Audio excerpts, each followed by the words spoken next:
Kainin natin to. Pero teka, bakit nandiyan si Michael B? Nakakain ba siya? Bala na ka, tara, let's go. Let's go! First is, yung strawberry at paborito namin dalawa yan. Pero guys, bago namin kainin, don't forget to follow us and comment sa may comment section kung anong next sakay natin. So, ito na nga yung strawberry namin. And then, gamis lang.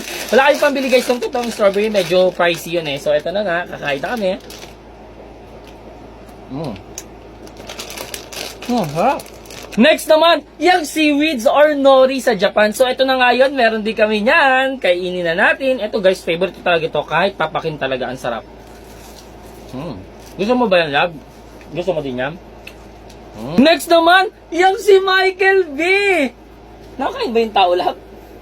Nakain pa din siya ng nori.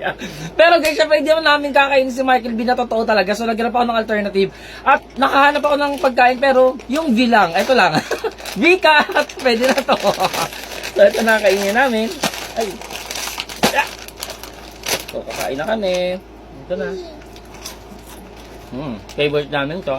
Medyo pricey na nga lang siya ngayon, no?